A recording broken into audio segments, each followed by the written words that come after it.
off the discussion of our parks funding survey and engagement outreach results. Welcome, Ross. Thank you, Mr. Mayor. Thank you, councilors. And as you're well aware, we have a number of community needs, and current needs and future needs in regards to parks, facilities, and infrastructure, trails, water access, and natural areas. And so we have brought on board, as you're aware, our planning consultant, Barney and Worth, and M Research. They were both retained to conduct public research and analysis for a potential parks fund measure in the future, and potentially November 2022. And this work has included stakeholder interviews, focus group, additional research, and 2 surveys. And so surveys focused on Tualatin voters' preferences regarding projects and dollar amount for potential parks funding measure. And so Clark Worth with Barney and Worth and John Horvick with DHM Research are here to present the results of that work. And city staff will then talk about next steps and recommendations for next steps. So I will turn it over to Clark and John. And excuse me, I'm not able to share the presentation yet. Bates or Megan, if you could help me out, please. Thank you. You should be good. Hey, that looks familiar. Well, I'm Clark Worth with Barney and Worth, and John Horvick with HM Research is here.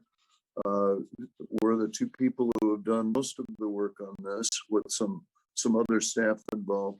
And what we're going to do tonight is mostly focus on the most recent information and where we would go from here.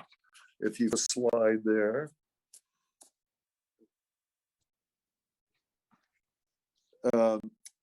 We would appreciate having a chance to go through the here and save the discussion to the end, but questions along the way, I think there should be plenty of time. So free to raise your hand or let us know if you've got a question and we'll get to it. But the flip one more slide.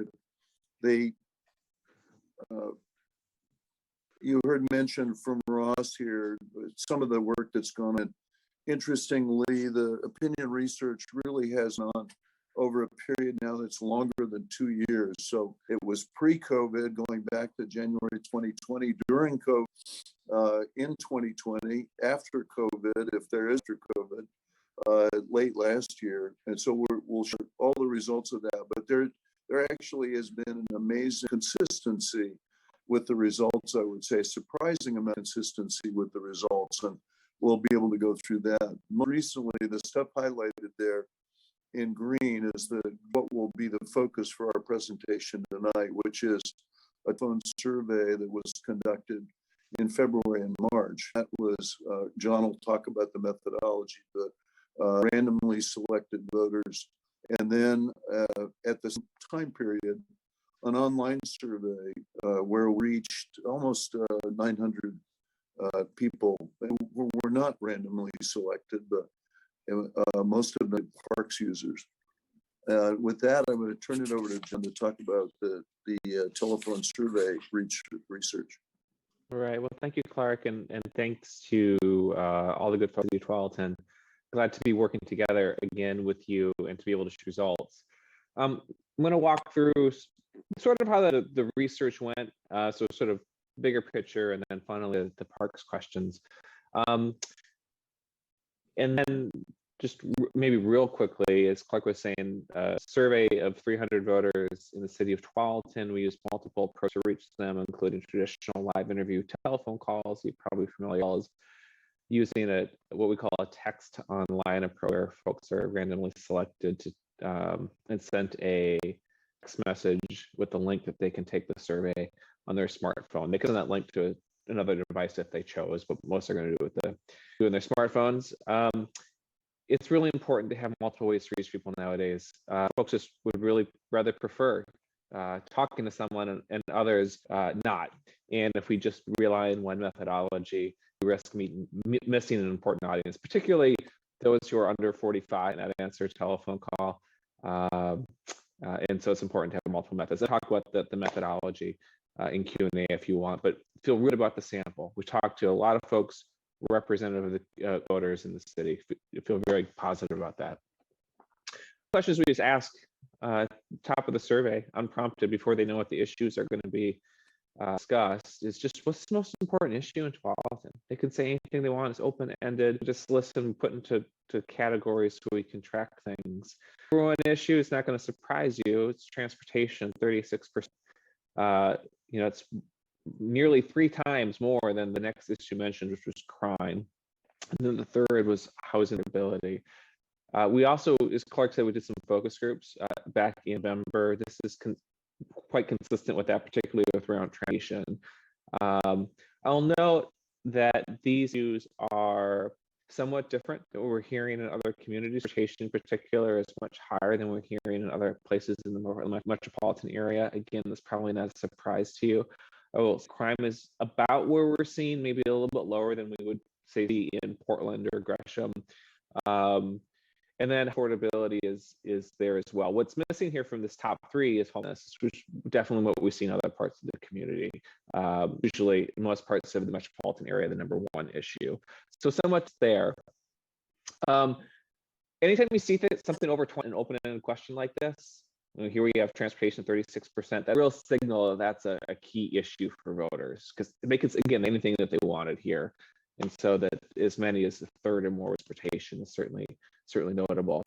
Now, we also asked just directly how satisfied or not are you with different city services, including parks. And 80%, 8 out of 10 said that they're satisfied with parks and recreation. There's some ways to be thinking about that number. One, if we just take that number in a vacuum, isolation, 80%, boy, oh boy, it's hard to get people that satisfied about anything nowadays. And that really shows up there. Now, the question that was asked in 2016, and it is down from 2016, and there's sort of a general trend, given sort of the broad activity that's in the world today, of people just being a little bit less satisfied. So just note that delta is there from 2016. And the other is, it's a bit of a theme in the survey focus groups, is, boy, we should feel really glad that residents are satisfied with the services that we deliver to them. In the context of trying to pass a funding measure, one reason that someone might vote yes on a measure if they felt like there was a need. And we kind of heard that in the focus groups too, and sort of shows up here with this data point that, folks are kind of feeling okay with parks in Tualatin, right? And Clark is going to add some further context from what he's heard, particularly from the community survey, which is a lot of parks users, but that, talking to people about the needs for parks is something that's going to be necessary going forward. Okay, why don't you go next? So we got into the survey, asked them to think specifically about parks and gave them a number of different things they could invest in. What were priorities? What are they really looking for? And they put this on a scale.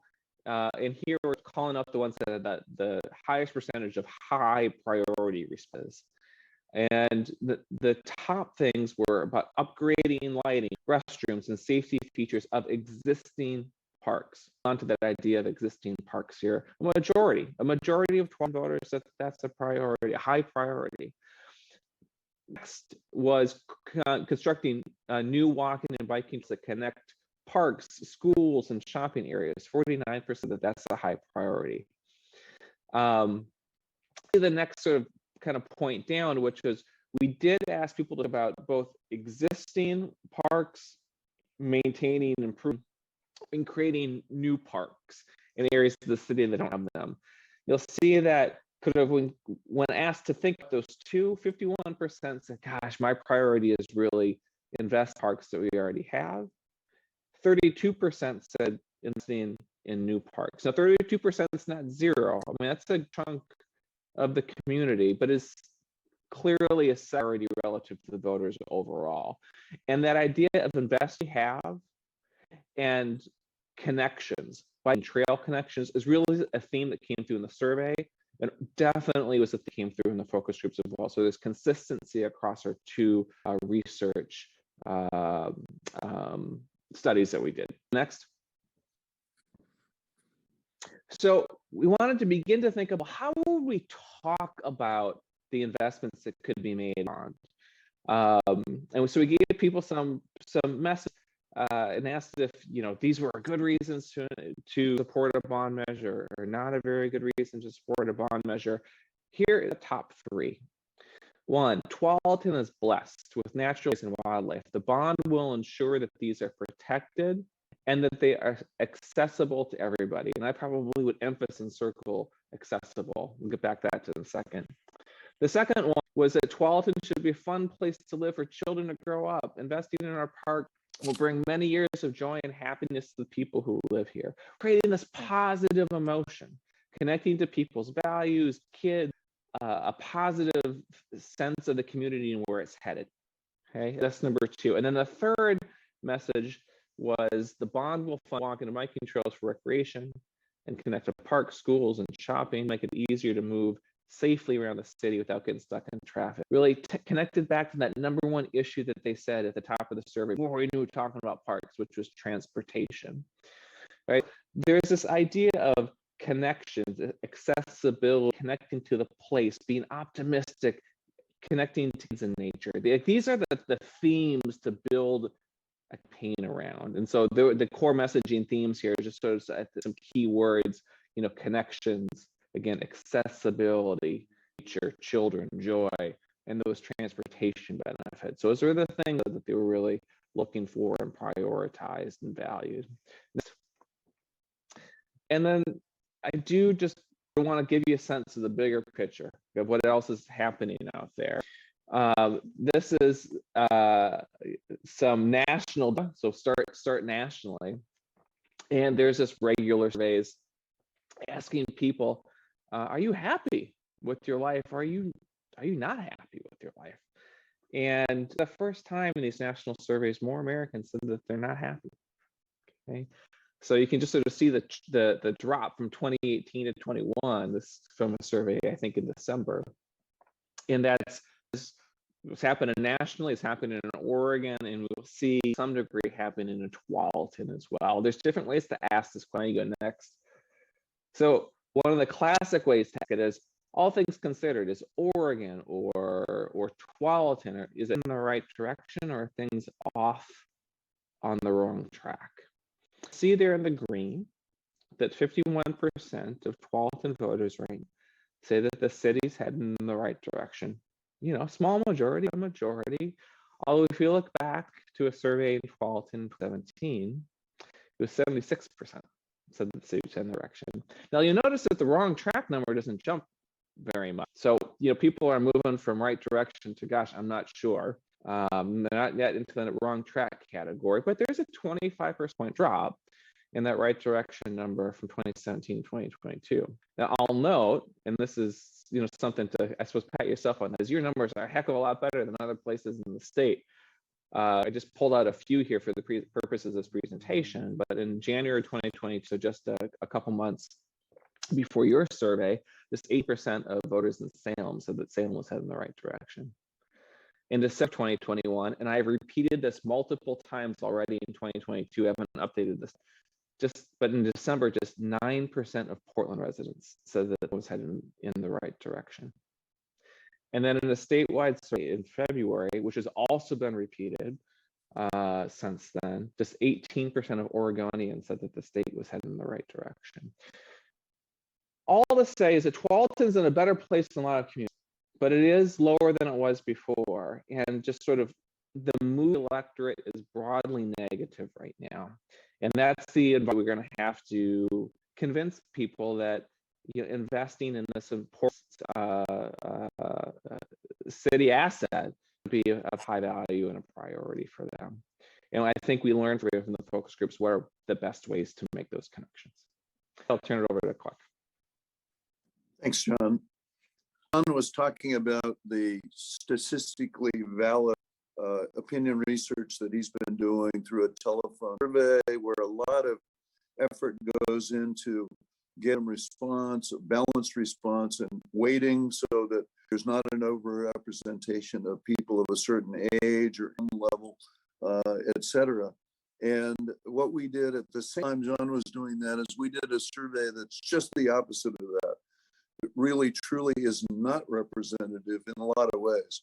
Although we almost 900 responses to our online survey, the online survey was driven by mail lists that we have, that the city of Tualatin has, of park users, etc. So that's how we got so many responses, and they're truly not representative of the typical voter. If you look at the number there, 89%, although we had all of the CIO represented in good proportions from most of them, except for the commercial CIO, 89% of the people who responded use parks several times a week or a month.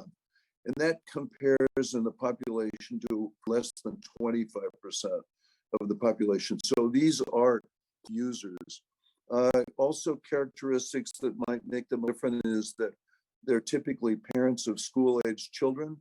Almost all the respondents had kids in home, school-aged children at home. They're longer time residents than is typical. Again, 75% of them been in Tualatin 5 years plus.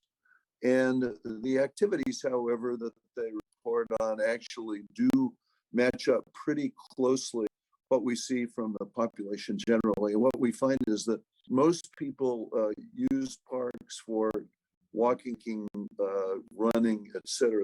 The trails are the big attraction for the majority of people. And passive recreation to observe nature, walking their dog. But they're also, remember, these are parents of school-aged children. Of course, they also use the parks for organizing, and they like the playgrounds.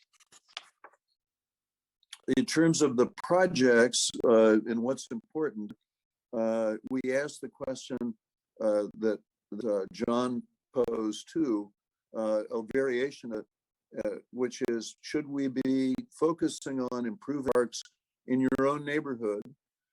Should we improve parks in areas that don't have parks now, or maybe don't have enough parks? Or should we be focusing on parks and trails citywide? And the clear answer, almost 2/3 said we should be improving parks citywide. In terms of the priorities for projects, and people could mention more than one of these, so don't add up to 100%. You could have your first priority, your second priority, etc. Which of these would be priorities on a long list? The priorities at the top, a system of connecting trails. Second, partnering with schools on sports improvements to sports fields. Third, setting aside land for the future. And then the Tualatin River access point for the Tualatin River for canoes and kayaks. Those are the ones that are most popular. A couple more mentioned there that frequently arose as well.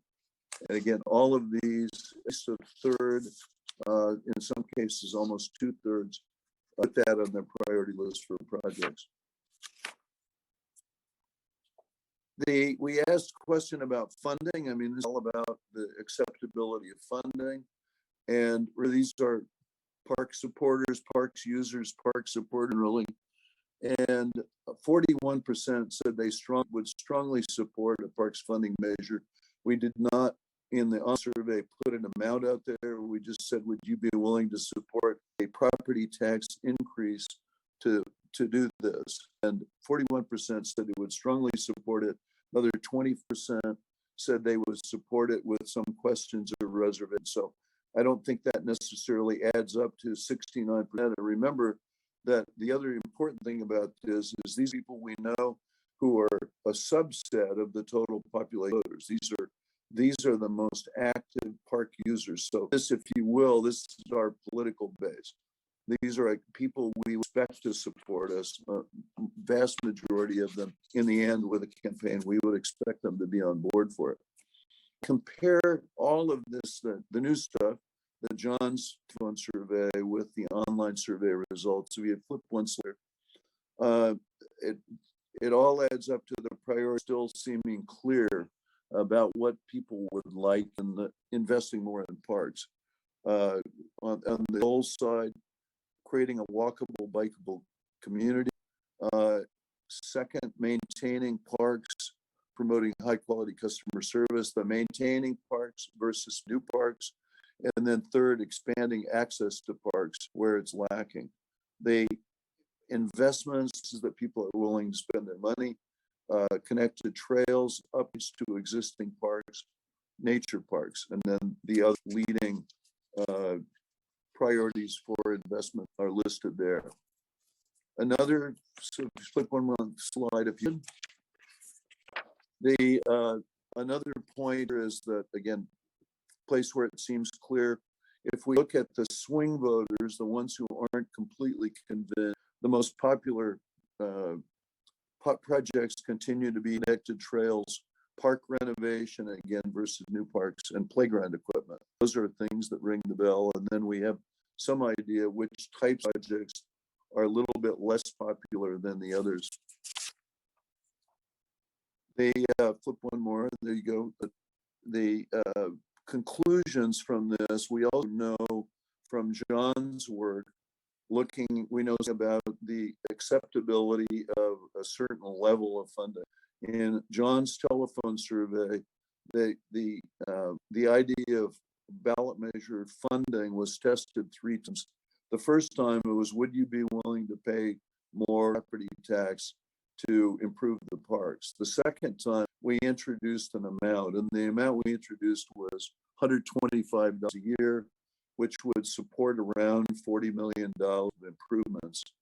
And then the final test, where they were asked again, and this was after they were given all of the possible reasons to support and whether that was a good reason, and also some reasons to oppose a ballot measure. What we could see is that the support, never 50%, dropped significantly when the amount was mentioned. So we got a drop off in yes votes, so we got an increase in no votes after the amount was mentioned.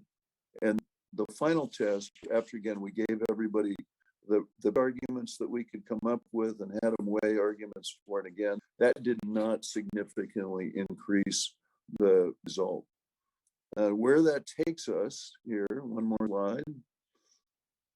What does it take to get there? Well, Libby Bakke in our firm does a calculation election that is unerringly correct. And she based it part on John's calculation of what turnout would be for the election. So how many votes would you need to pass a ballot? So John's calculation for the November 2022 election is about 75% turnout. When you do the math on that, would need about 5,300 yes votes to succeed.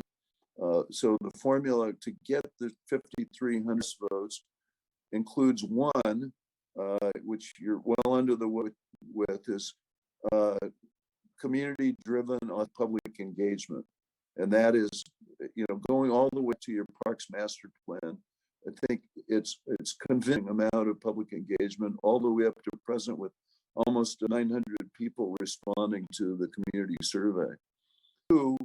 Something for everyone. You need something that everyone can look at the map, they could see there are going to be projects in their area. That it would be important, the geographic equity here. Third, including the priority projects that voters have set are priorities. And again, because this has been surveyed now multiple times, very consistent results on that. So we have a clear idea what voters' priorities are. Fourth, and we haven't talked much about it, but something to be mindful of, parks measure that you don't have to think about for some other kinds of measures. Most residents don't regularly visit parks. Again, I said it's maybe 25% or even fewer than that parks regularly are really parks users. And so if you compare with transportation, almost everybody uses the transportation system today. And almost everybody sees parks, but they don't necessarily use them. And because of that, the second part of that is, general feeling is our parks are in pretty good shape. The people who know there are some needs there are the people who go to parks, but the 75% folks who don't go to parks, we have to be educated to understand that no, the parks aren't as good as you think they are. The things they have need unmet. And again, parks users, they're more familiar with that. They can stop those things. the rest of voters aren't necessarily aware and don't immediately see a need for improvements. And then the fifth thing for the success meal is we have to right size the funding acts. If at the numbers that we were showing, $125 a year too much. So we really have to look at another amount. Flip one more slide there, if you would. Looking at the funding amounts that Don actually provided some figures, what would be the both monthly and annual need to support funding for parks improvements at different levels. And the amount that we know won't work is shown as $38 million. You asked about $125 or $40 million. And we know that not passed today. The other lower levels that we're looking at are shown there, and in particular that we like the getting that annual amount under $100 a year and getting monthly amount to around $8. So that is what we're showing there and what we'll be talking. Ross's staff has gone through an exercise here. Go through another slide there. Gone through an exercise here to look at projects at each funding level that we had. What projects would that support, and where would the location be? What would be the very top priorities? And what you see there in the shaded column in the middle is what $30 million would support. And it's a pretty good coverage citywide, and we'll see it on a map, and also the types of projects, good coverage, types of projects, this focusing on the types of projects that we will support and getting citywide coverage. The next slide shows that these are mapped, that $30 million projects there are mapped, showing the project. If you follow along there, you can see that every part of the city is covered, every CIO area is covered. And importantly, remember the importance of those schoolship projects. Those are shown with a big star on them. Again, in all parts of the city, those school partnerships for play fields, ball fields. There also is another thing included in the priority projects, which is the next slide, which is that Tualatin River access that we know is very appealing to some of the groups. For example, we know that has appealed because of potential location. Tualatin Community Park has appealed to the business because of its adjacency to downtown. It also has appealed to the environmental community, who would like people more aware of the river resource and like to have access improved, because if people are aware of it, use it, they're more likely to protect it. The game plan, given all of this information that we have, would suggest is one, sharpen the ask, be real clear about what it is. In the focus groups, we found that we could significantly improve support if people thought this funding measure would support the projects they thought were priorities. So part of sharpening the ask is telling people what's needed, making this concrete. That includes that crowdsourced project list and a map of the projects. And I think we have something we could defend right now is that crowdsourced list of projects that are priorities that voters have. We would a branded public education campaign would be needed for this. And you would have to identify leadership, starting with members, that there are the city's elected leaders. So city's elected leaders are seen as being supportive of this and organizing a grassroots movement. It's pretty clear from the numbers that we've shown you that the ballot measure won't support itself. It won't pass itself. You would have to have grassroots support, and that's not unusual for parks measure because of the reasons that I mentioned, which is most people have generally good feeling about parks, but they think probably in pretty good shape. They're not that familiar with needs. So there is that grassroots effort that's needed to pass it. And as we know, the parks users are significantly more supportive, gives you a campaign force, if you will, to run a grants campaign, and they're all people you have access to now. Parks user groups who you partner with already, and parks users who you have a list of. So it's a starting point for that. We thought it's also possible to capitalize on the 12 Moving Forward brand. You're now, this next month, 4 is into a successful bond-funded program to build transportation improvements all over town. A lot of those projects, many of the projects are already underway or completed. So the program is on time, on budget. It's been well publicized, so we thought there might be some cachet in using that success. John would mention the generous trust of government now.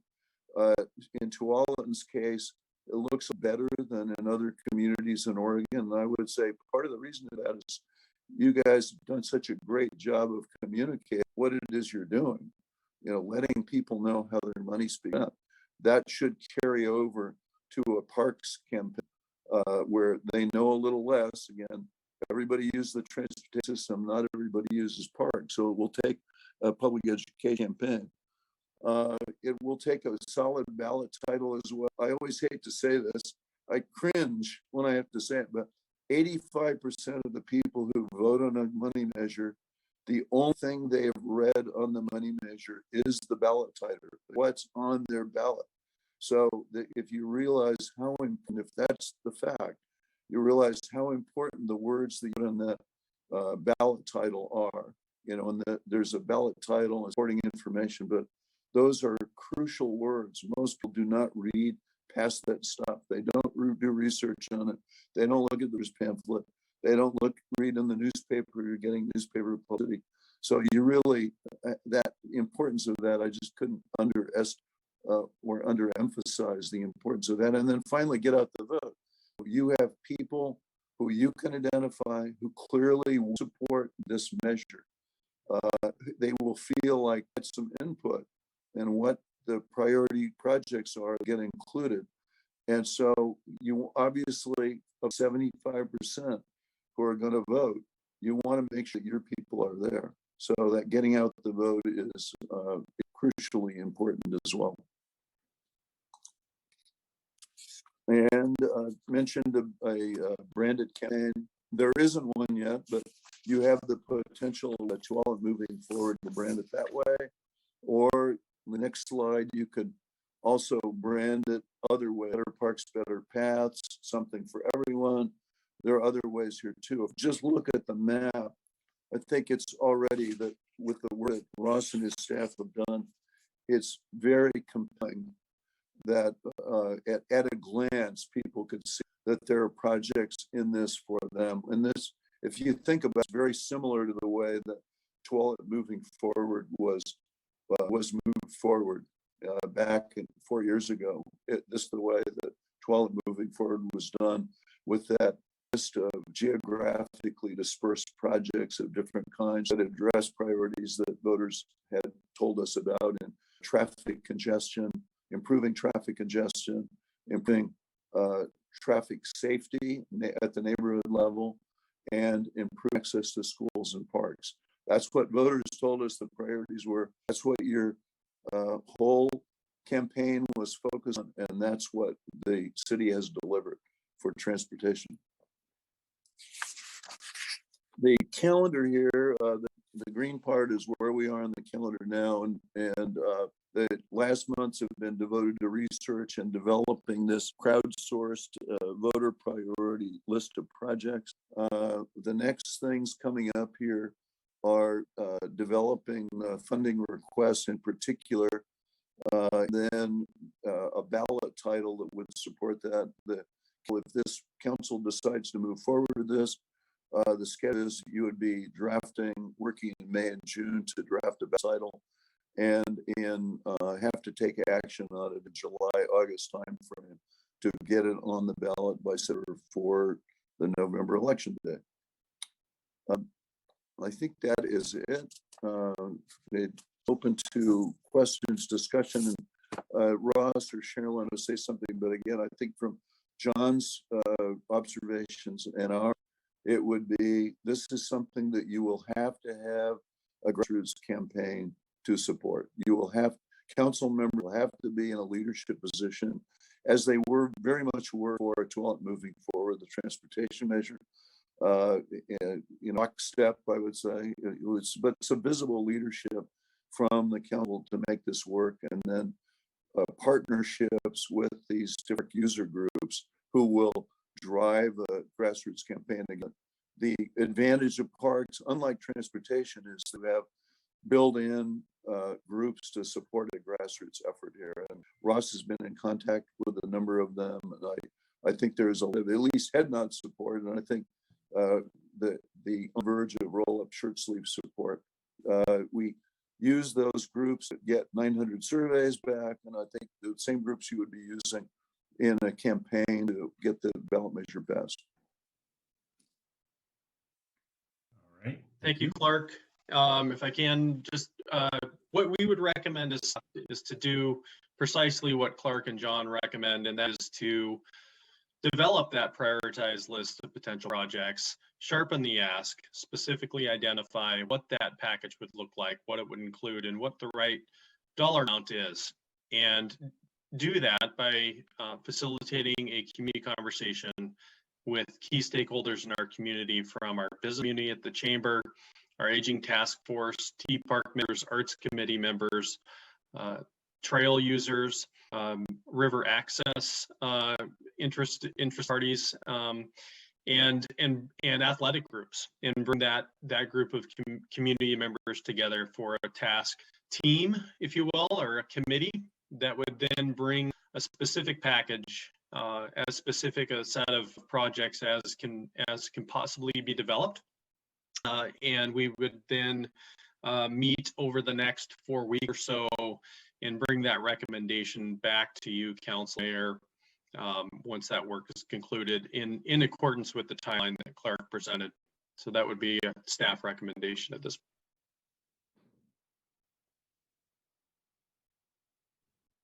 All right. So questions for Clark, or hands are already up.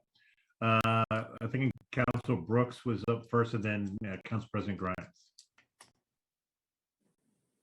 Thank you all for the really informative presentation. I had two questions around messaging. One was,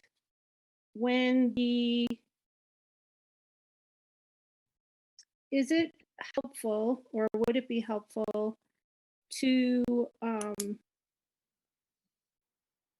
I'm just going to say this how I'm thinking it through, because I don't know how to exactly ask this question, but there's a lot of the reasons what we have, what people like, but I'm also curious, like for myself, part of the compelling nature for me is the increasing costs of deferred maintenance as the can gets kicked down the road, as people like to say oftentimes, and how that affects where we are as a city, with people still being relatively happy living here. So as we neglect our public charge of taking care of these things, how the further lack of safety, lack of access, increase, of crime, the thing people share their concerns about, not only for this survey, but for the traffic bond survey. So I don't want to have a really negative campaign, don't get me wrong, but I do think that the deep concerns about what the costs would be if we don't do this is something that I'm curious about around public engagement. Mark, I have some thoughts, but why don't you go first if you do?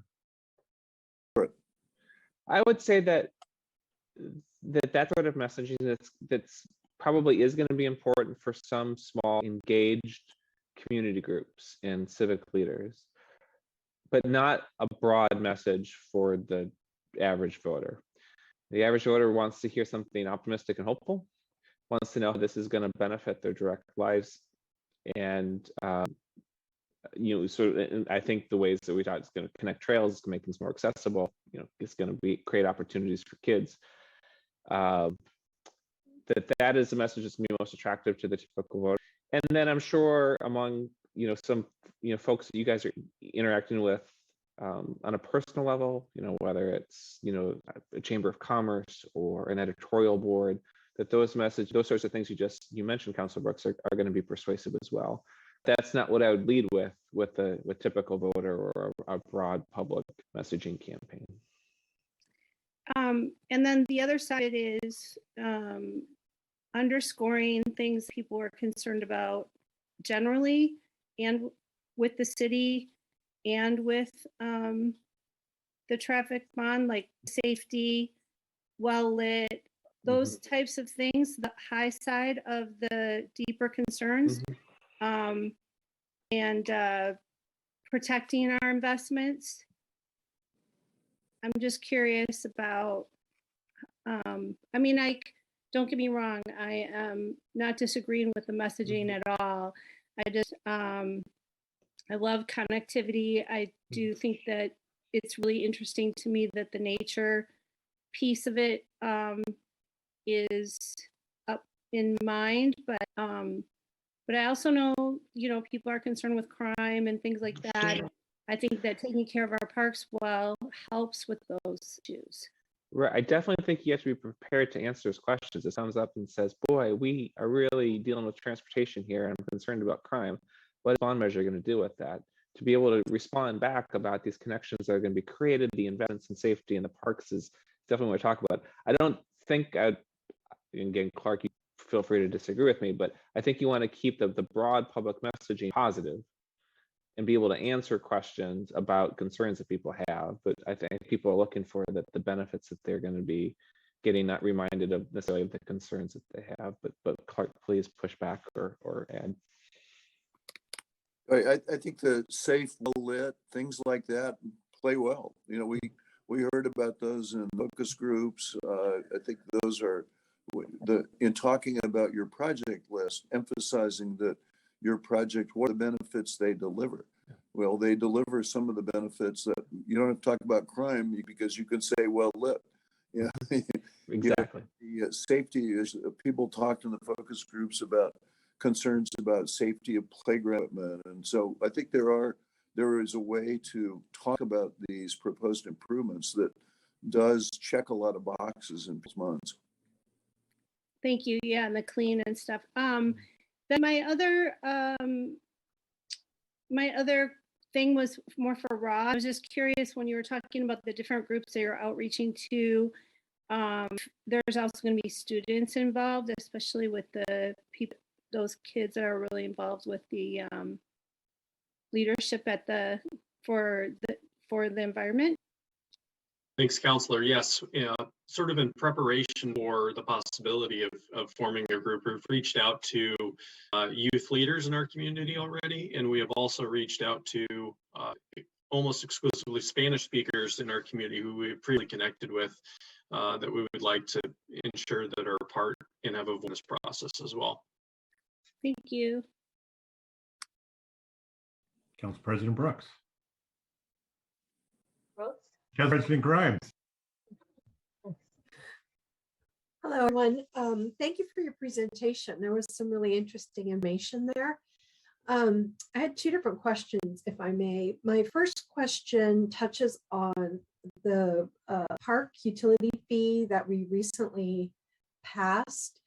And I'm wondering if at any point during any of the focus groups, any of the testing of messaging, or feedback from people that we were talking to, did that come up in any way?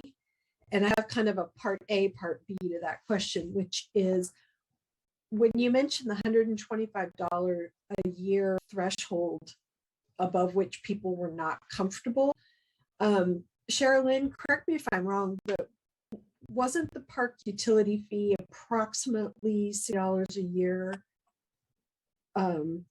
per per billing, I could say $5 a month, $60 a year. So that, you see my concern there is we're already halfway there if we factor that in. And so I'm just wondering, how did we address that when we were researching messaging, reaching out? Yeah, we didn't ask about it in the survey, but we did sit in the focus groups. We did it a couple ways. One, we just gave people an opportunity to bring up funding, taxes, cost of living sort of issues in Tualatin, and just did people bring up the utility fee? And no, they did. And then when we got into the conversation about parks, people did not then make a connection to the utility fee. In fact, when we asked about it directly, there wasn't a whole lot of awareness or concern or pushback. That's what we heard in the focus groups. I don't want to be naive and say that it couldn't be activated, like if there were an opposition campaign. So I don't want to say like it couldn't come up, but the evidence that we have is that it was top of mind for people, and nor did it hold back sort of support when we had conversations around a bond measure in the focus groups. I tested it also. We started off in the stakeholder interviews asking about it. We actually anticipated it might be quite an issue. You know, you're following recent measure. There's been a lot of discussion and public attention and debate about it at the council level. And we thought it would come up, in fact, with stakeholders, and that includes council members. What we found is that, you know, the discussion, the debate about that was passed, that the concern, there was a concern it wouldn't be enough. You know, that yes, it's raising some money, but we're beginning to become aware that that isn't going to for everything, including the kinds of capital improvements we're talking about here. In the focus groups, it was striking because we hit it at point blank. And I think we had 2 people at 23 who were even aware of it. You know, so it was less than top of mind. It was like, what are you talking about? So I don't recall paying this. So it really was not an issue. Now I mentioned the survey of 900 people that we have, and it came up a few times. It came up a handful of times out of the 900 responses. And the responses were, well, could you get rid of the utility fee if you have this bond measure? That came up, but again, maybe 5 out of 900. And the other one was, well, explain to me again what the utility fee was for. Why are we doing this if we also did the utility fee? And that, of course, would have to be part of your public education campaign. You know, you would want to make that part of your public education campaign because, again, most people aren't even aware of the utility fee. And so it becomes easier then, if there is opposition to it, becomes easier for an opponent to get between you and the voters with that issue. There's a kind of a lever for them. Yeah, thank you. Yeah, I can definitely see that being a little sticky and prickly all at the same time, because I think with it being on a monthly utility bill, it doesn't stand out to residents and voters the same way that if it was showing up on a property tax statement with the full amount. I think it kind of lands a little differently.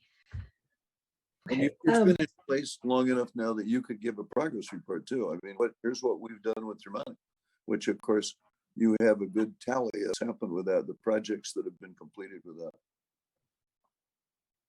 The transportation? Or do you mean?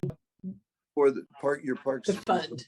What the projects that have been completed, Ross's staff, of course, knows how they use money and completed projects with it. Okay. And then my second question, I think, Ross, this might be something I would need help with, but looking at the threshold and the $30 million figure, I'm thinking back to the different reports that you pulled for us. And I want to say we always keep calling the 4s and the 5s, the things that were in drastic need of replacement, improvement, updating. 30 million was less, I believe, than the total tab, what we needed to get all the 4s and 5s fixed. So bearing that in mind, and then noticing that we also sort of added like partnerships with schools, playing fields into some of the discussion areas of some of the research, and knowing that it is a hot button for a lot of people that live here. They love that idea. And not knowing what that's going to cost yet, because our partnership with the school district is still pretty young in the city of Tigard, and we don't even have a number yet for what that would be. With the smaller 30 million plus that still hanging out there, I mean, to the 4s and 5s, what kind of progress can we make towards those with a lesser amount? Thank you, Counselor. So the $5 a month parks utility fee dedicated exclusively to replacing the aging infrastructure that is either primarily unsafe or out of date or past its useful life. Think of things like the splash pad, which I will note May 7th is the grand opening.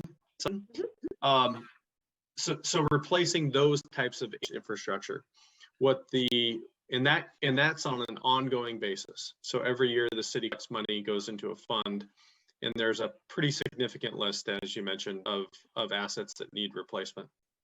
So that what bond would do, instead of bringing money in every year at a lower level, a bond would provide that capital up front and would provide for larger scale investment upfront over a shorter period of time. So somewhat different, but I think there is certainly overlap between the two sets of identified projects, and I would anticipate what a key stakeholder task team would do for a bond like this would be to cross-reference those two lists and see what items could be taken off that list by a bond versus slowly over time through parks utility fee. So it doesn't answer your question directly, but I think that would be a good question that we would look to tackle or identify. Okay, yeah, I appreciate that, because it just seems like, I mean, 30 million is an enormous amount of money, but knowing how much needs to be done, you know, I don't want to fall, excuse me, I just don't want to fall short of where we need to be when we have, you know, new projects and new goals ahead of us as well, because it's, you know, like you say, it's a combination of retiring and redoings we have, plus some aspirational things that people want to see, connectivity, more paths, you know, playing fields, that sort of thing. And there's not enough money to stretch to do both. Yeah, Counselor, I'll just give one example of one that might occur on either a capital bond list and one that definitely was on our parks utility fee items, and that was the water access point at 12th Community Park. And so that's around a $2.5–3 million investment. And so that's an item, for example, that might show up on both lists and might be prioritized by a task team and or you council as if we get to the place where we move forward with this. Okay, thank you. Councilor Reyes. Yeah, thank you for the survey. It was quite interesting what our community is saying through these conversations and questions. Did you mention in your presentation how people were asked to participate in the survey? And there's well, the three pieces, the focus groups had 23%, so those are 2-hour conversations each. And the representative survey that DHM did, there were 300 voters, and then I think in Clark's work there were about 900. And you say you participated with Spanish speakers as well? The survey was available in English and Spanish. Right, but no participation from actual Spanish speakers, like speaking with them in conversations. No focus groups in Spanish. They're all in English. And yeah. So okay, so you had it in Spanish and English, but not necessarily having, like you said, a conversation you had with 23 participants. That part was in English, yeah.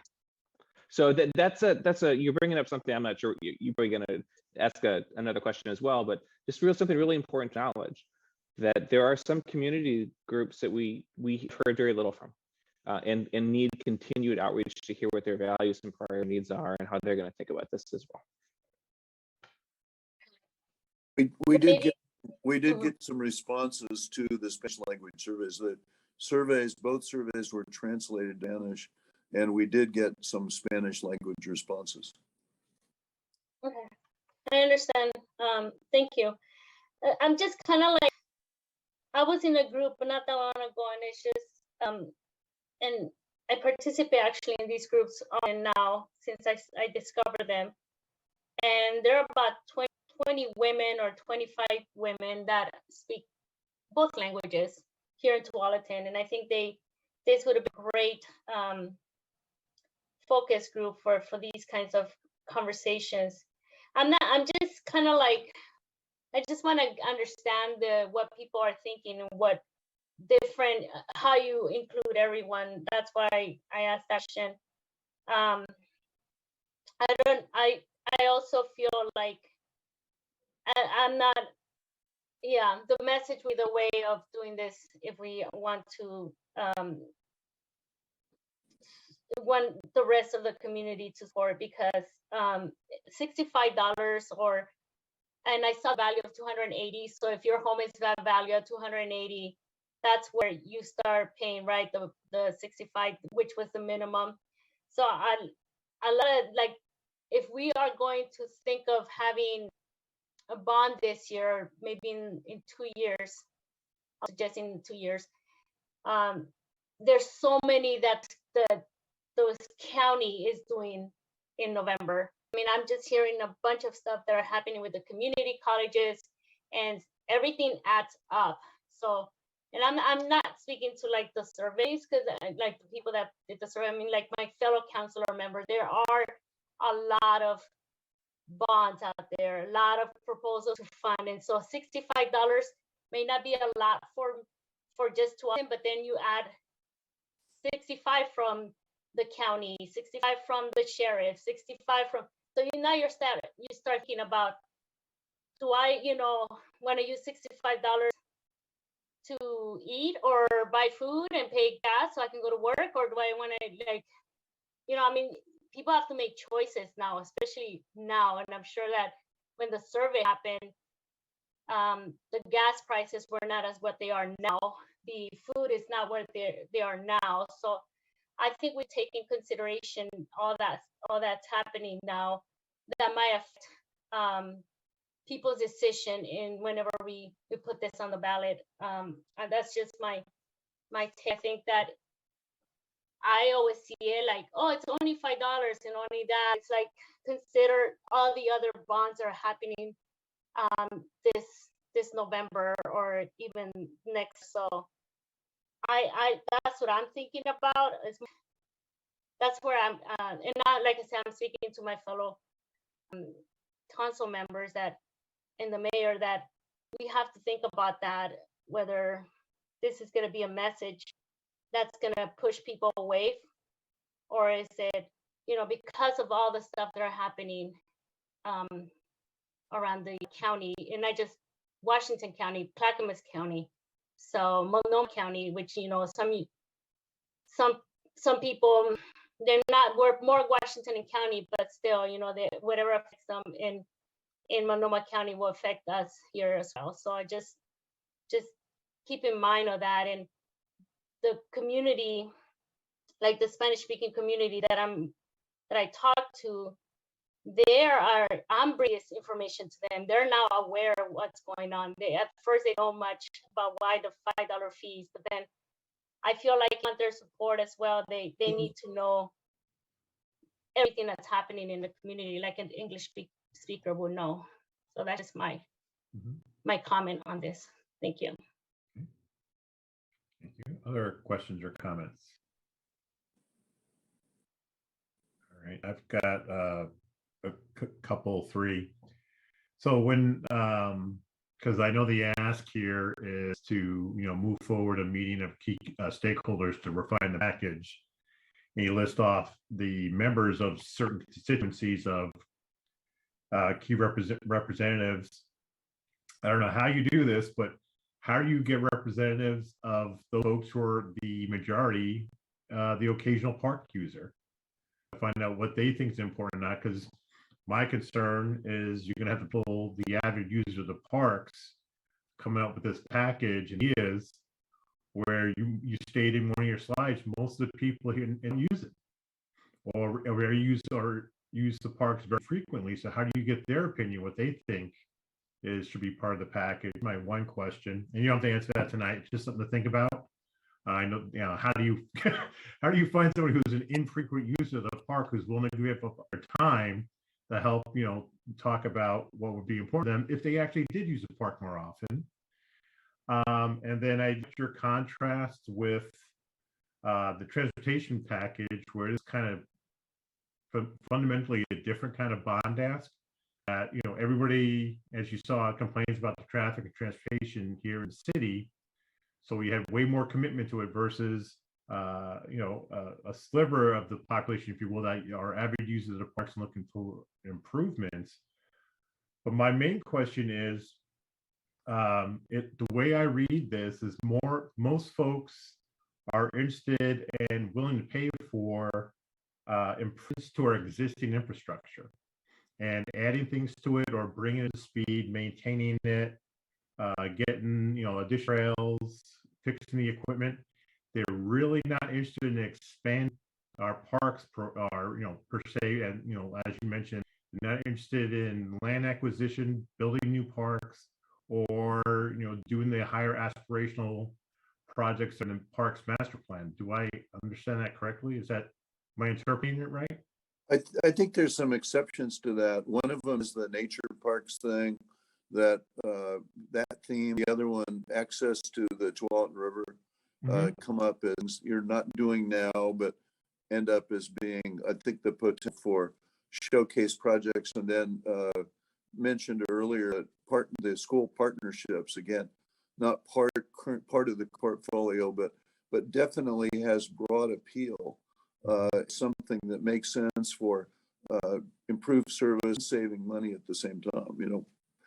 Public loves the partnership.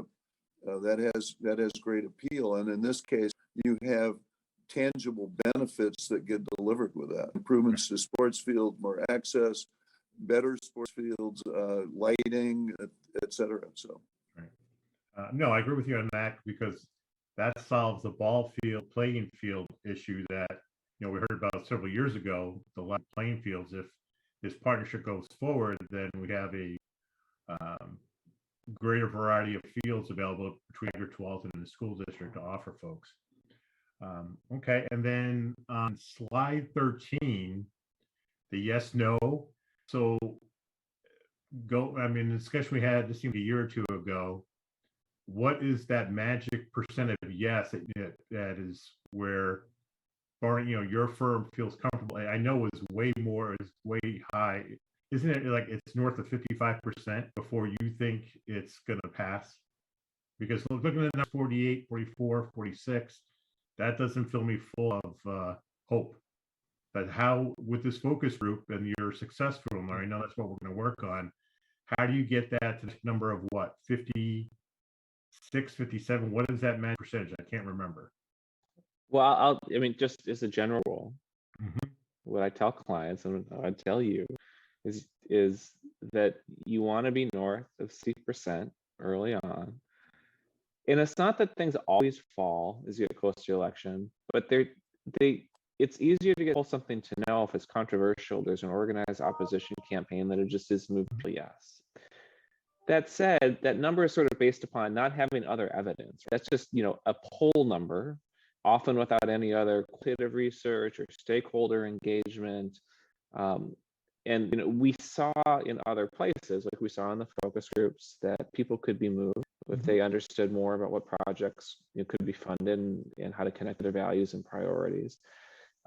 So we do see that in some of the research that there's this opportunity to move people. At the same time in the survey, we saw that it's going to take more than just a few statements. We gave people some information and they didn't move a lot, But when we had to engage in the qualitative research, we did see them come towards being more supportive, which says, with time to be put into an effort, with engaged community leaders and stakeholders across community, there's a possibility. But at the same time, I'd be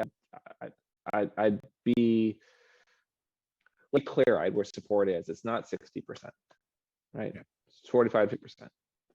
And that segues into the ask tonight is, do we want to move forward with, convening this group of stakeholders to refine the package and get that package where we think, and maybe it's another quick survey, that package is refined, it hits its marks, and we get to that magic 60%, correct? That's the goal of this group. Yeah, let me put it in context too. That 60% is a rule of thumb. Yeah. Any opinion research firm would tell you that, but you're speaking to people who have looked at numbers for 35% less than 60 days before the election and turned that GO bond to 85% support at election day. So it's really a question of how much you're willing to do. How much are you really behind this? Is the leadership behind this? Because it will take leadership, it will take a grassroots campaign, and will take a real campaign. We really have to run in on this. If you're willing to do that, if you're willing to reach every household, if you're willing to reach every voter, you can make. We've been there before when something was that important. So if you can turn 35% support, 85% in less than 60 days, I'm pretty sure you could figure out a way to pass this bond measure. And I would underline just to say the same things. Like, these data tell me it's possible. There's times when you do a survey and you get like 75, 80% support and say, gosh, to do a lot of work because you got the vote. That's not where we're at. But there was a lot that we heard in the research that something is possible if we do the sorts of things that Carl's describing. So with that, we're a little bit behind. So the ask for I mentioned already is that, how does the council feel about moving forward with convening this group to help refine the package, as far as the dollar and what projects to include, and that would come back to us in May or June to make another decision point. Are we okay with that proceeding so we can learn a little bit more? See, 2 thumbs up. I'm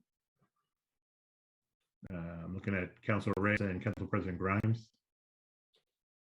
Can I ask a question first before I answer on that? Of course. Have we already paid the cost to move further and convene the group and hone message, or is that an additional cost? So That'd be Ross. Go ahead.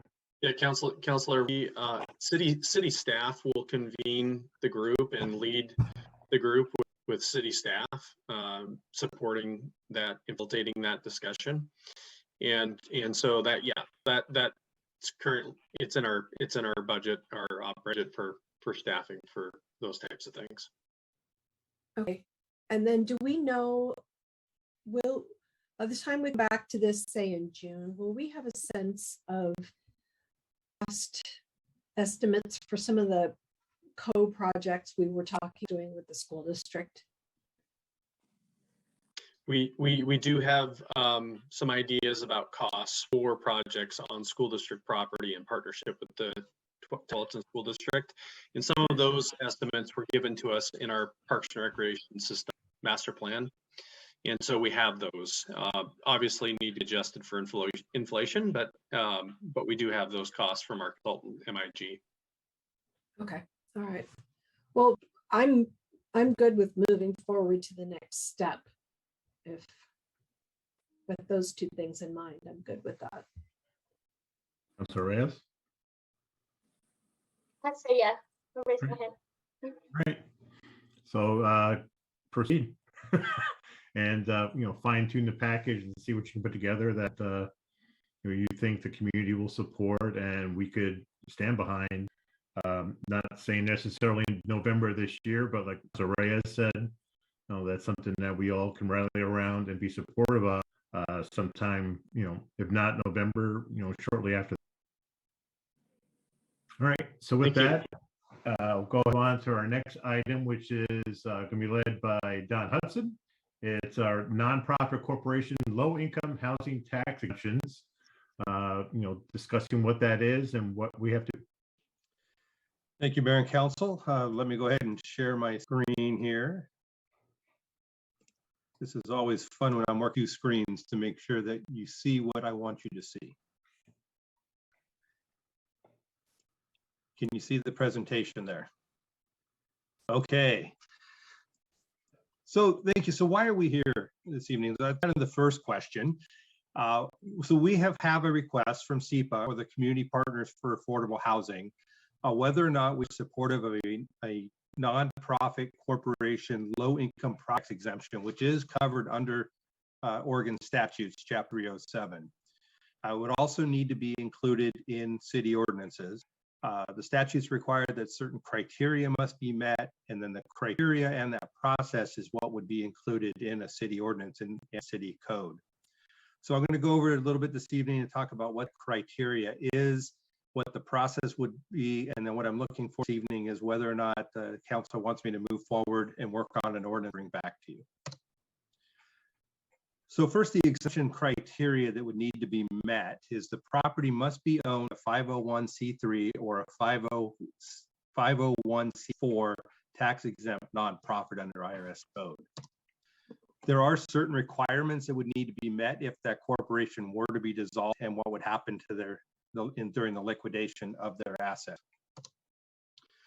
The property must be occupied by low-income persons, and the low income is income at or below 60% of the area income. Or if it's not a project that is already completed, the land must be held for future development as low-income. The property or portion of the property is actually going to be used for those purposes that are described in their nonprofit status. And again, the exemption would need to be approved by the city council.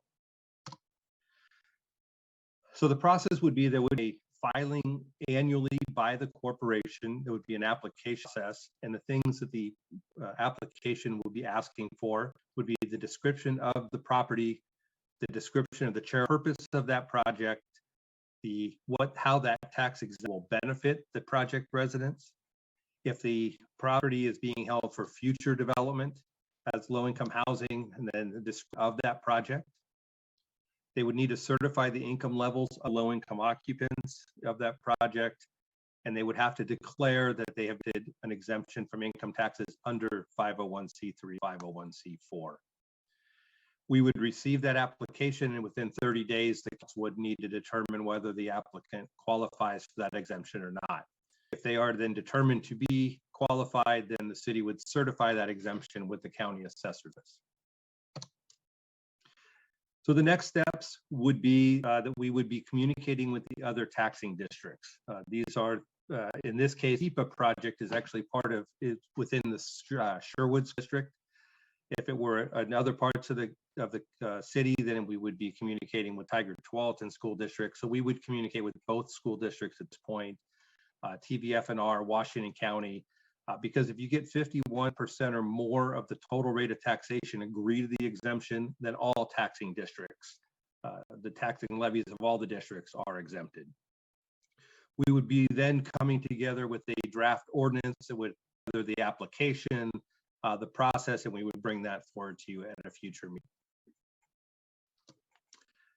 At that, answer any questions, and at this point, we'll be looking to see if they're what the direction of the council. And I'll stop sharing and questions. Questions for Don?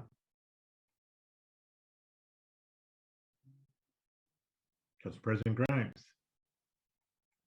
Hi, Don. Hi. I hope this isn't a knucklehead question. Do we have any sense of the amount of forbearance that we'd be looking at? So if you're back of the napkin, I looked at some similar project and did some real back of the napkin calculations of how many units that one has and what the assessed value would look like. I would approximate about $10,000 of foregone property revenue to the city for the SEPA project if it's developed as, kind of in comparison. It is more units, so to do some real back of the napkin calculations. All right. Thank you. That was my question. Other question?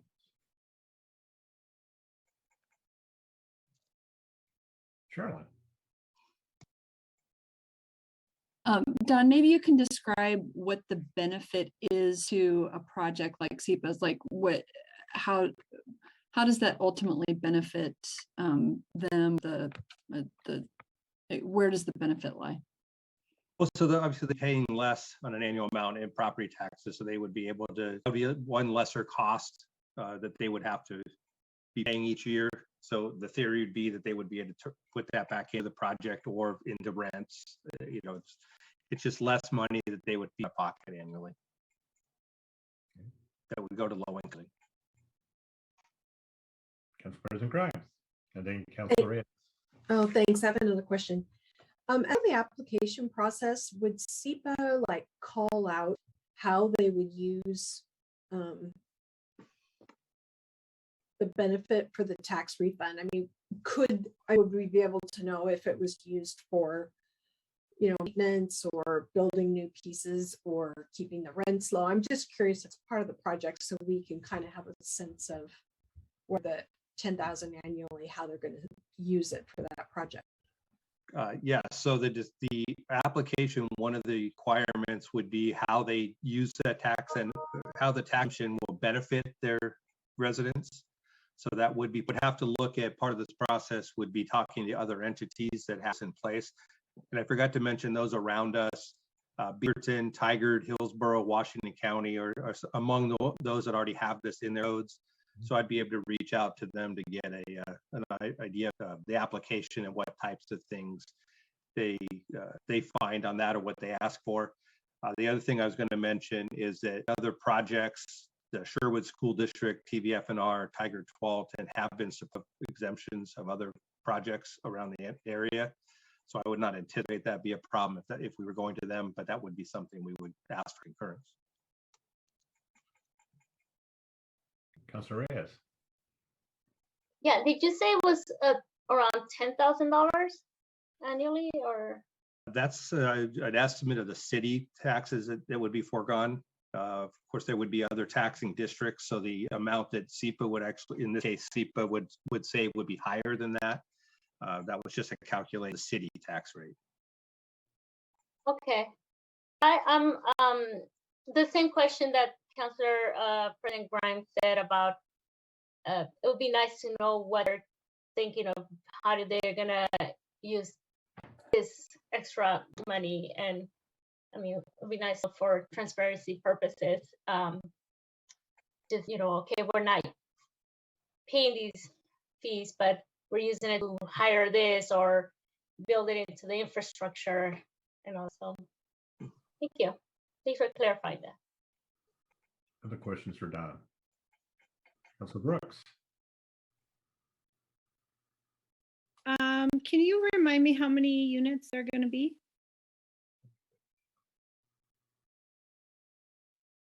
It was 100 and something. I don't have that right.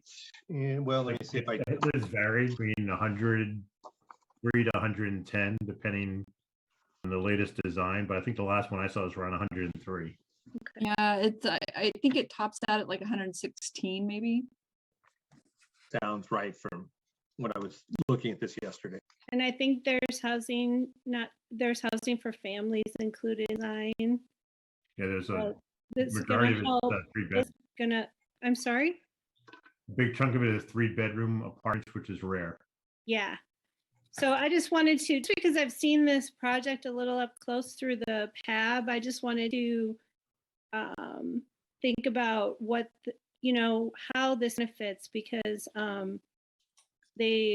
people that will live here will be able to pay lower than market rate for affordable housing. And I think it's the first project we have like this. So I just want to say that looking at the design, the services that are included, not only for the residents there, but that will be available to the community, which is a really hard road sometimes to get out to Hillsborough for services or even over to Tigard. And to have housing and still couch surfing and things like that we know is happening already. I think that them being able to pass those savings forward to help support this. We know that nonprofits doing this work helps make it happen. It's not just going to happen through regular development, as we can see. We know what the outcome of that is in our surrounding community. So I just wanted to say that I appreciate you doing the work on this, and I appreciate us thinking about this in a way that we can go to people that need it, and a lot of families and people with health issues. So thank you. Other questions for Don? I just got two quick ones. I think I know the answer, but I'm going to ask. So this is strict property taxes, SDCs, and all those fun stuff. It's a total separate conversation, correct? Correct. This is just property tax exemption. Property tax is not user fees like water, sewer. This is strictly the annual property tax bill. Yep. All right. Okay. Any other questions? Would you like Don to proceed? Would you like Don to proceed with go through this process and coming back with an ordinance to set this up for and ideally one or two more other chodos to get some more affordable housing here in Tualatin? Because this is a big attraction. When I've talked to one or two other agencies that do this type of housing, this is something they really like to see because that incentivizes them to come to our city in addition to Tigard and Beaverton. Are we okay with Don proceeding on this?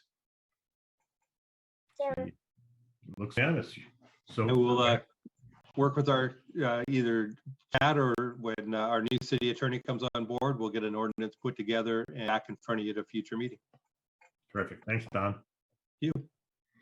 All right, that brings us to council communications. So we have, let's see, two proclamations, one for the Winona Grange and one for Public Service Recognition Week. Cindy is ill, so Cindy was to do the Winona Grange proclamation. Would someone else like to do that? Okay. Oh, Councilor Brown, your hand was up first. And so the second one is Public Recognition Week proclamation. Who'd like to do that one? Okay, Councilor Brooks. So we've got that figured out. Proclamation is Councilor Brooks. Proclamation. The Pledge of Allegiance is Councilor Brooks week. So that is handled. Any questions or concerns on the consent agenda tonight? All right.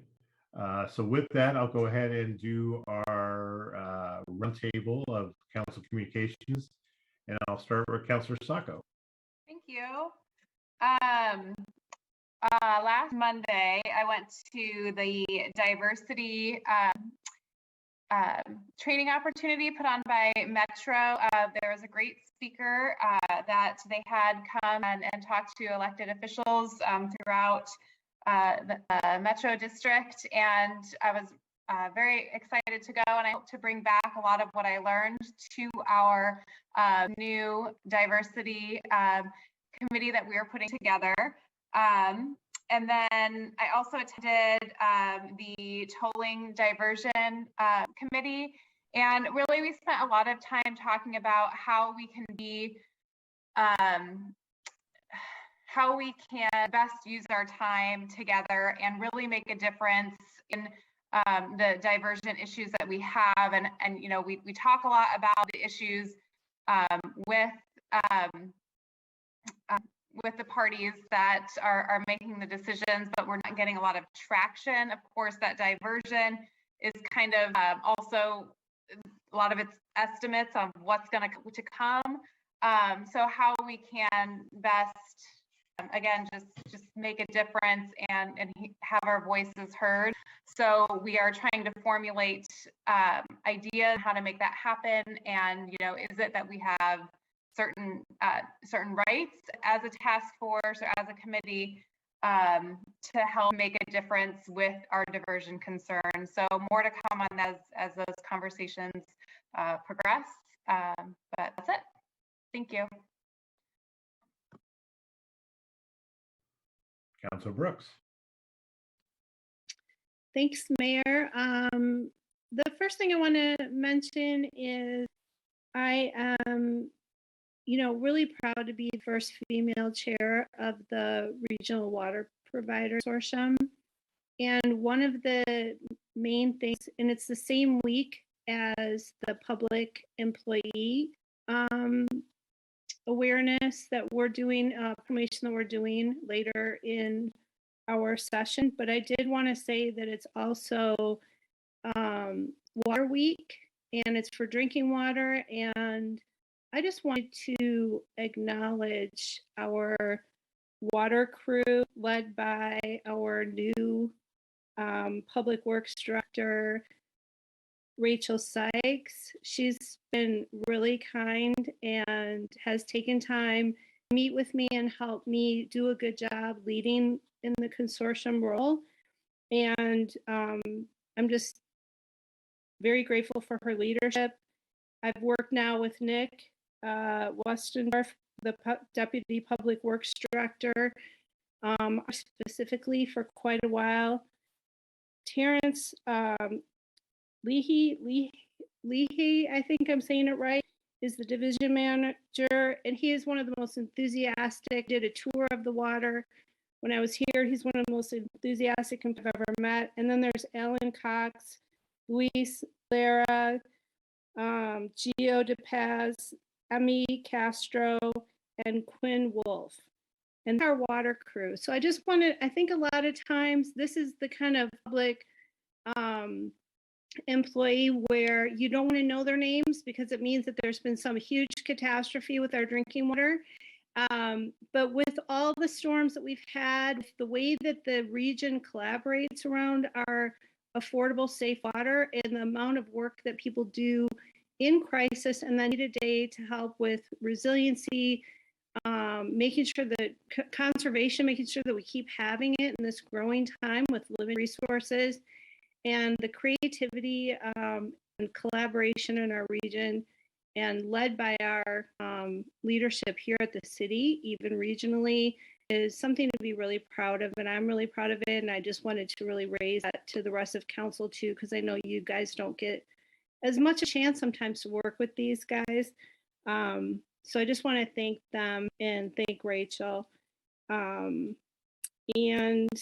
I also wanted to discuss, I think this is the time that we want to discuss the conversation around the moment of silence. So, Sure. Did you want to say something, Frank? I said, yeah, go ahead and discuss. Okay.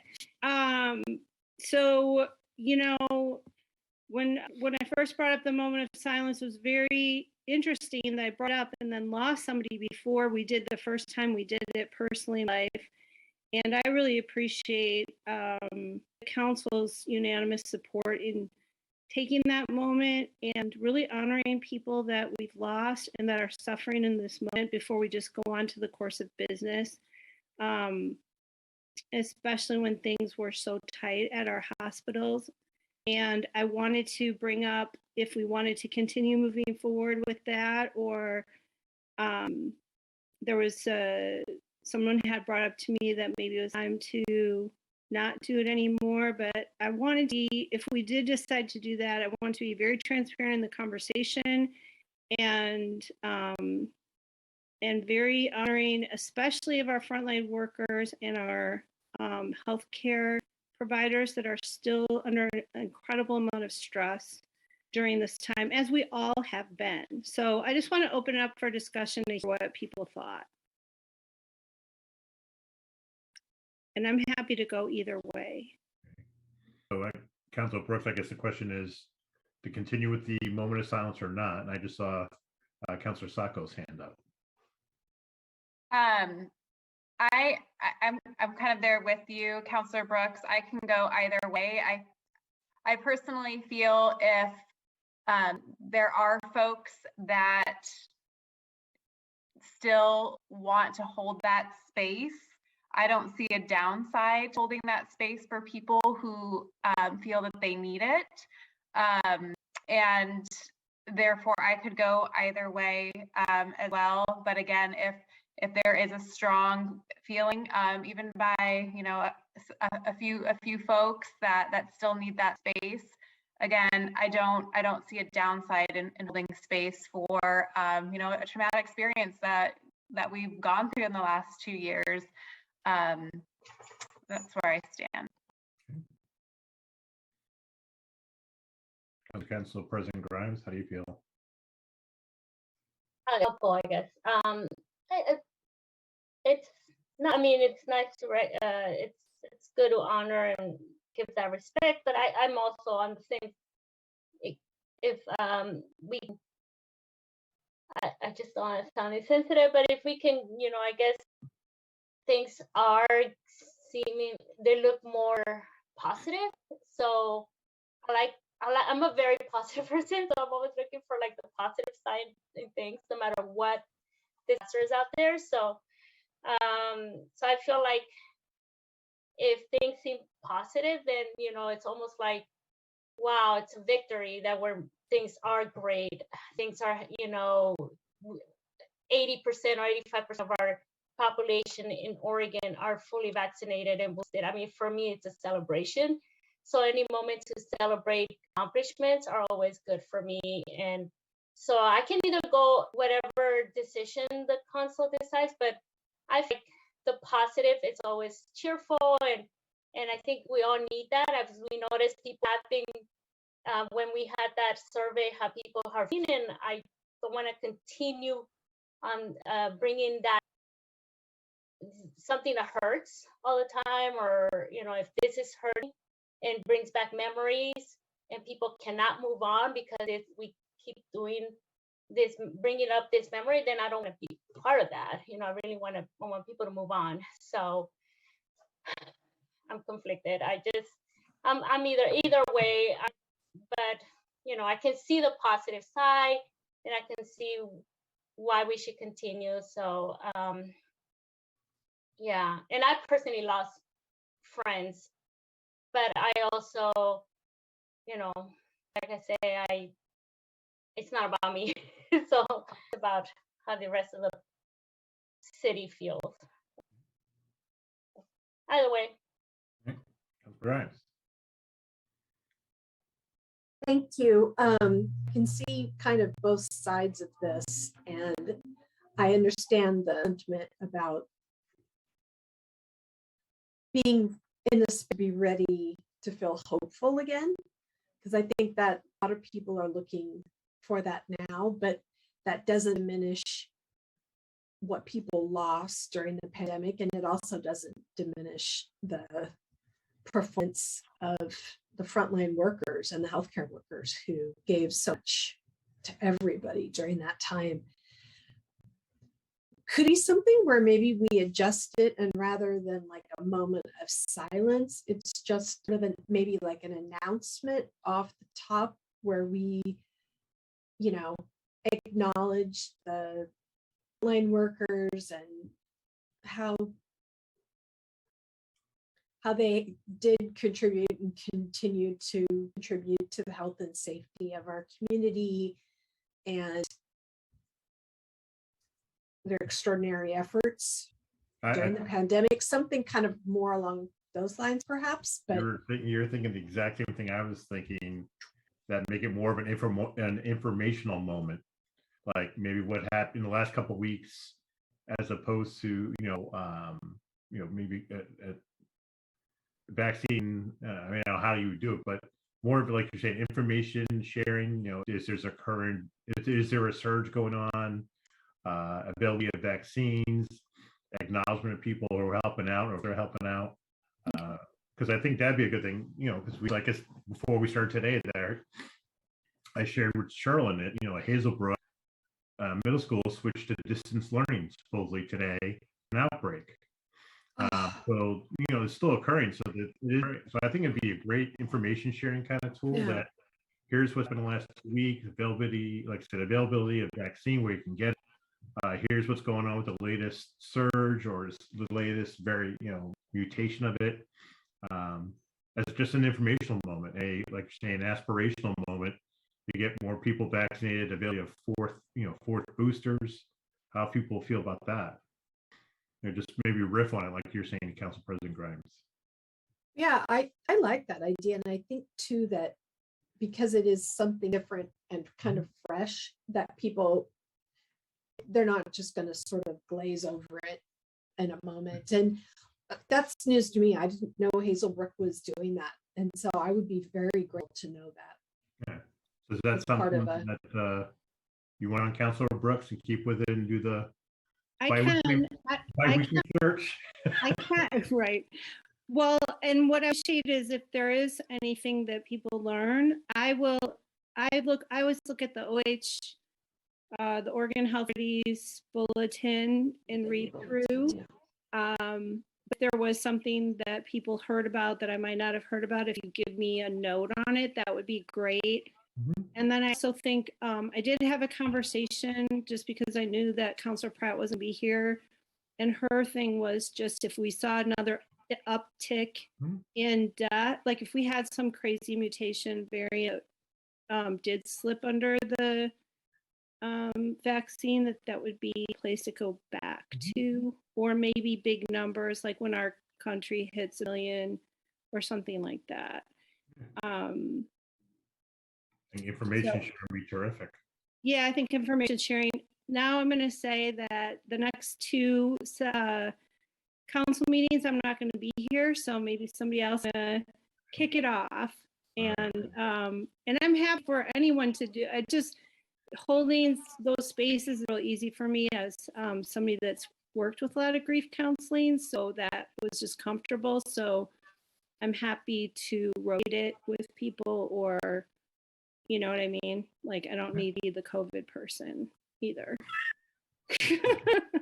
I've had sounds like I've got agreement to morph it a little bit to like an informational moment. But continue on, but use the moment, those few minutes to spread information or get information out to folks that you might not have heard yet. Yeah. Okay. And maybe it could even be like a public health. Yeah. Too, like if TVFNR sees an uptick in like a really severe flu, or we get a whooping cough, or just anything like that too, maybe we can fold that in. Sounds good to me. Sounds like we all agree with that. Okay, and then the other things, I was out of town, but before I left and when I came back, we interviewed Councilor Reyes, myself, and Councilor Pratt interviewed. We had 32 applicants for the Equity Committee Planning Group, which I'm really excited about. And I want to just say that I know I say this every time, but the quality of our applicants was outstanding. You want to pick every single person, and just the depth of experience, lived experience, as well as people that have been allies and experts of these issues stepped forward and are willing to volunteer and share their information, their expertise, and their experience. And I just wanted to thank every single person that applied. And it was a job, but it was a great job. So I'm really glad that the community showed out in such a big way for our new initiative, and I'm proud of that. I did the executive board meeting for the Water Consortium. I zoomed into the PAB meeting from out of town, and that was approving, what did we do? The fiscal year. I think we did the fiscal year plan approval. Oh, and public hearing. So we did the second public hearing for fiscal year 2022, and that was approved. And More of those. Oh, and then today I met with the Climate Action Planning Group. We're meeting with the city and the work that leadership is doing here, and our city staff, along with under Sherilyn's leadership, is really amazing.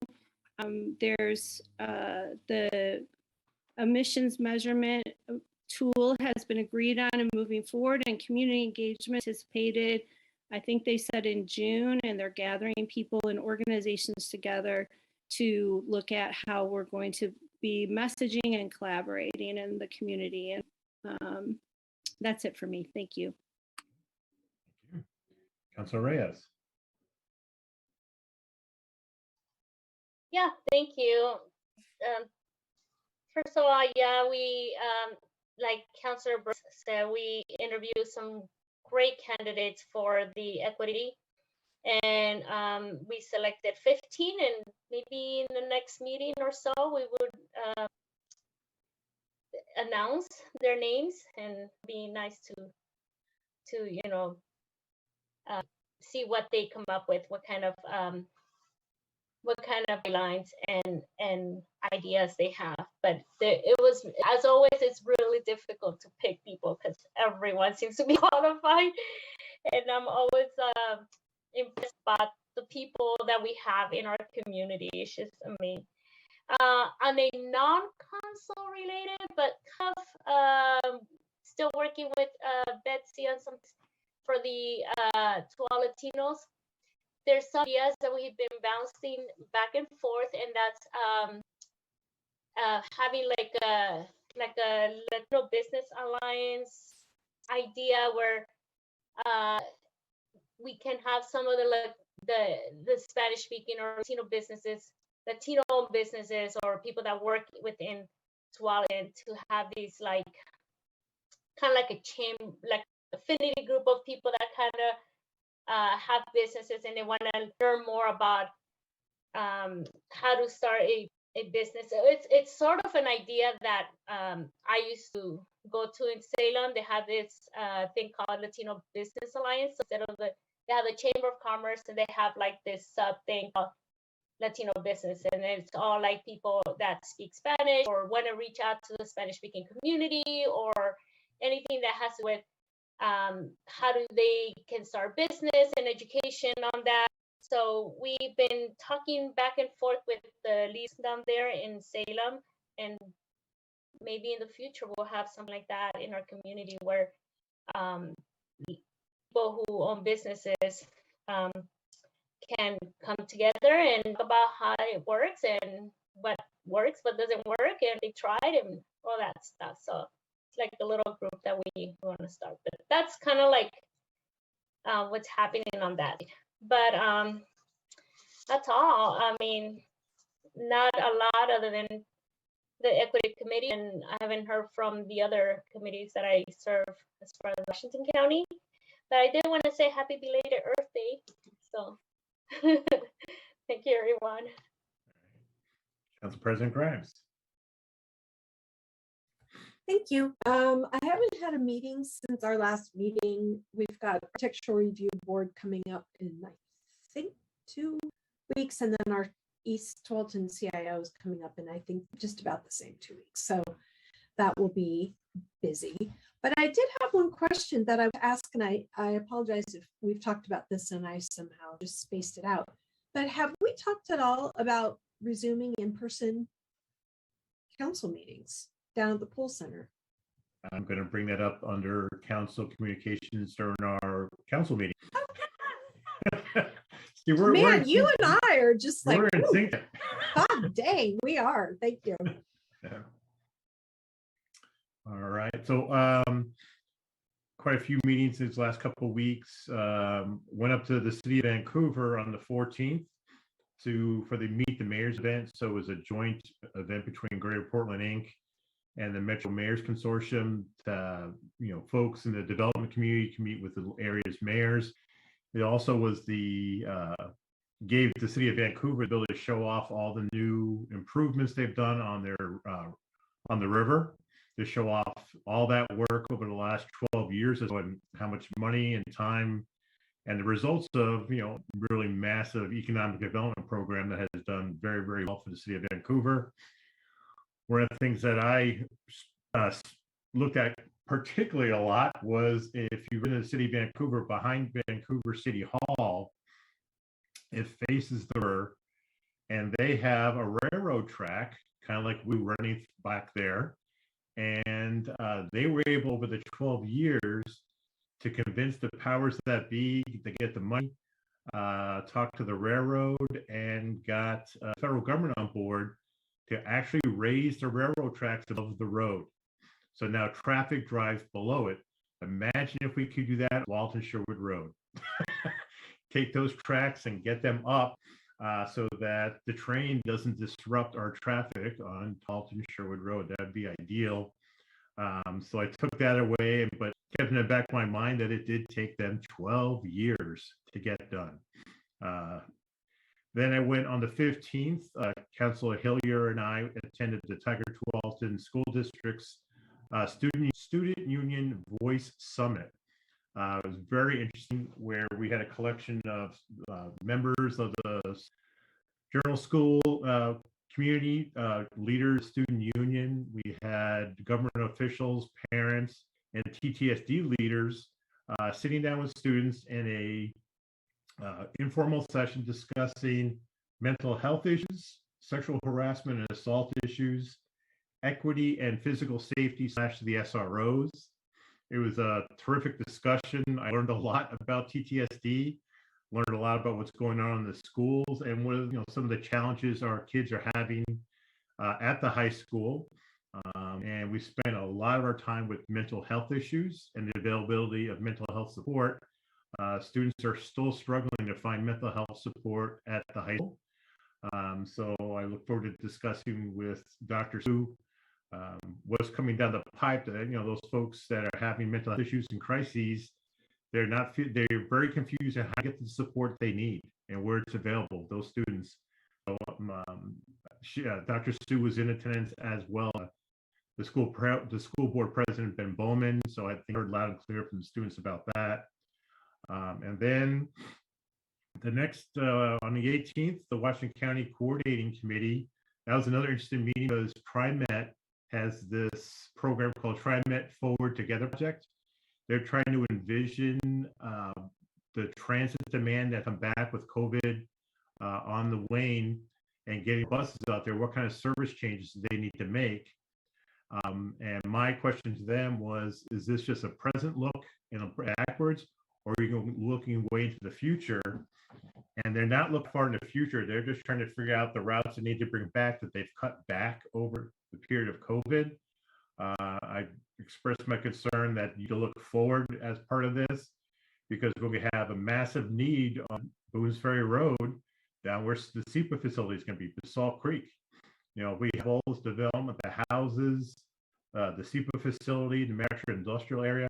We need TriMet or SmartServe down in that area to service those folks, to keep them off the highways and byways, so we don't have more and more congestion. So we do have Cody is our rep, our staff person Cody, on the committee. So he'll be hopefully lobbying for us, and if not, I'll keep poking TriMet to deal with the creek and the need for buses down there. Another positive thing was the stiff transit priorities that Washington County is fully behind, as well as Clackamas County, on the funding of the shuttle service down Borland Road, and getting that going within the next year or so, and making that service at least 5 days a week during business hours, and actually expanding it. We're going to be bringing back a request from TriMet for additional funding to continue the program beyond the pilot year, and maybe get additional hours and days for that, because we all know that shuttle is in dire need. We need that east-west connectivity. We have a lot of facilities, the Borland Free Health Clinic, you have food pantry, and you've got Family Promise all in that area, and it's very difficult for folks to get down there because there is no bus service. And they will also provide service, bus on shoulder on 205 to get them to folks to the Oregon City, so they can get to the the vets, the VA center, and I believe the shuttles will continue on to Clackamas Town Center. So it'll be a terrific addition. So I'm very happy that that's moving forward, and we're going to get additional funding ideally and make requests. The one thing that was a little frustrating is Metro has their 2023 Regional Transportation Plan workshop going on, the RTP. Washington County Coordinating is providing lots of feedback to that plan. And it's a little frustrating that they seem to be a little tone deaf on this plan. There doesn't seem to be a lot of public engagement. This is mainly, from my opinion and other people's opinion, this is basically a staff-driven exercise at Metro, and they're not involving a lot of these in this planning of the update for the 2023 RTP. So we're on them about that to make sure, regional-wide planning includes both Washington County and Clackamas County's desires, not just Portland-centric kind of regional transportation. And then on the 21st, I attended the Tualatin Chambers board meeting with their new director, who will introduce herself tonight. And later that night, Councillor Sacco forgot to mention the first meeting of the Core Operating Reinvestment Group for downtown and beyond. Had the meeting, and I thought it went very well. Very all folks, lots of questions, lots of discussion. The big discussion that night was the value statement, the values, and what the goals are of the project. So the discussion on that. Councillor Sacco and I will have to go through, 101 for tax increment financing 101 again. We'll sit there. So we're going to be, we won't know as well as Elaine George, but we're going to go through it again. So everyone is aware of how this works. Looks like we have a very good group of folks, very not bashful to raise their hands and ask questions. So I thought it went very well. What do you think, Kristen? Do you think it went well?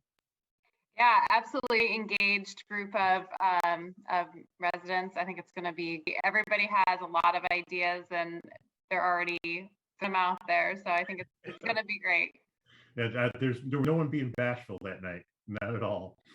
And then finally, today I had the MMC's Transportation Use Subcommittee meeting. It was interesting. Councillor Sacco brought up. So we're planning on what we're going to lobby for, in the 2023 session. And there's a lot of discussion about tolling and diversion and the tone deafness of ODOT on this, because the feeling is that the legislature basically told ODOT in expand 205s through tolling, and that's it. So ODOT really doesn't have a lot of discretion, that they were told to do it by tolling and figure out how to make it work. And our discussion was maybe having the MMC draft some amendments to HB 2017 and another bill, forgetting the number of, to allow further discussion. There was discussion of how regional congestion pricing is really done, like in Europe, that it's not on certain routes, it's a whole area. So if you've ever been over to Stockholm or Oslo or London, where they toll one interstate or two, it's that whole core area. And so there is no diversion issue because there's no way to divert to. You're paying, if you're driving in a certain area at a certain time, you're paying a fee. And the beauty of that is it raises funds that can be used for things in highways. It can be used to pay for mass transit so people don't have to drive. So we're gonna, look into maybe with the new legislature, looking back and saying, is tolling the only way to do this? Can you do something else? Can you do true surge pricing? That's because now, because I know we only have 4 minutes, the latest and greatest, and some of you might have heard it, there is RUGA is looking at tolling 217 and 26 once they're done with 205 and I-5. So this will eventually go out to the whole region, but when you're just tolling certain routes, it just promotes diversion, and that's what, and ODOT has no answers on how to deal with diversion. And so our thinking is if you're pricing a whole region and a whole area, if you will, and there's no reason to divert, you're paying no matter what. And it might raise more money so that you can actually make TriMet and mass transit either free or very low cost. or encourage bike and ped. So that's kind of excited with that. And as part of that, of course, everyone's always talking about the UGB, because a lot of these around us are running out of residential land like we are, or industrial commercial land.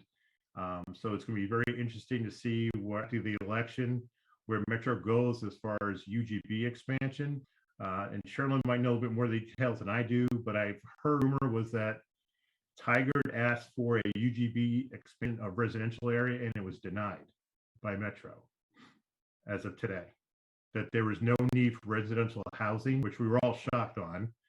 The problem that the indication we had is it's very difficult to figure is there more need for land for residential housing because of the missing middle ruling.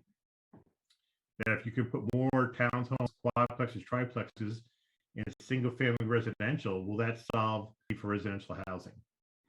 So I think there's going to be more discussions of that at election and seeing what the new Metro board is, comprised in terms of UGB and UGB expansion.